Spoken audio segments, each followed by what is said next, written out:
നിങ്ങളൊരു ഫ്രഷറായ ഡെവലപ്പർ ആണെങ്കിൽ നിങ്ങളുടെ സ്കിൽ മനസ്സിലാക്കാനുള്ള ഏക മാനദണ്ഡം നിങ്ങൾ പഠിക്കുമ്പോൾ ചെയ്തിട്ടുള്ള പ്രൊജക്റ്റ് ആണ്.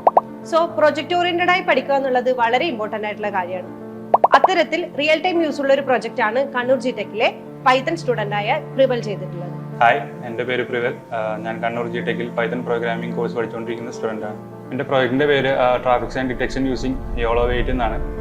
സോ നമ്മൾ ഡ്രൈവ് ചെയ്തുകൊണ്ടിരിക്കുന്ന സമയത്ത് നമ്മൾ റോഡിൻ്റെ സൈഡിലുള്ള ട്രാഫിക് സൈൻസ് ചിലപ്പോൾ കാണാതെ പോകും. സോ ഈ പ്രൊജക്റ്റ് വെച്ച് ഉദ്ദേശിക്കുന്നത് ഒരു കാറിൻ്റെ അല്ലെങ്കിൽ ഒരു ഹെവി വെഹിക്കിളിൻ്റെ ഫ്രണ്ടിൽ ഒരു ക്യാമറ സെറ്റ് ചെയ്തിട്ട് റോഡിൻ്റെ വിഷ്വൽ ക്യാപ്ചർ ചെയ്യുക എന്നുള്ളതാണ്. ആൻഡ് ലൈവായിട്ട് ഈ ട്രാഫിക് സൈൻസ് ഈ ക്യാമറ വെച്ച് നമുക്ക് ഡിറ്റക്ട് ചെയ്യാൻ പറ്റും. പ്ലസ് ഈ മോഡൽ വെച്ചിട്ട് നമുക്കത് ഡിറ്റക്ട് ചെയ്തിട്ട് ലൈവായിട്ട് ഡ്രൈവറിന് ഒരു ഓഡിയോ കമൻറ്റ് കൊടുക്കാനും.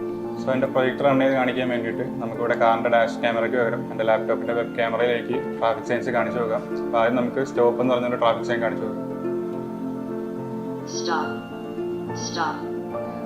ഈ ഒരു പ്രൊജക്ട് വെച്ചിട്ട് നമുക്ക് റോഡിലുള്ള മിക്ക ട്രാഫിക് സൈൻസും ഡിറ്റക്ട് ചെയ്യാൻ പറ്റും. അതുവഴി നമുക്ക് റോഡിൽ നടക്കുന്ന മിക്ക അപകടങ്ങളും ഒഴിവാക്കാനും പറ്റും. സോ ഈ പ്രൊജക്ട് ഇംപ്ലിമെന്റ് ചെയ്യാൻ വേണ്ടിയിട്ട് എൻ്റെ ഫാക്കൽറ്റി മെമ്പേഴ്സ് ആയിട്ടുള്ള ധന്യ മിസ്സും നിൻസാറും എന്നെ ഒരുപാട് ഹെൽപ്പ് ചെയ്തിട്ടുണ്ട്. സോ പ്രൊജക്ട് ഓറിയന്റഡ് ആയി പഠിച്ച് സോഫ്റ്റ്വെയർ ഡെവലപ്പർ ആകാൻ ആഗ്രഹിക്കുന്ന ഒരാളാണോ നിങ്ങൾ? എങ്കിൽ കോൺടാക്ട് കണ്ണൂർ ജിടെക്.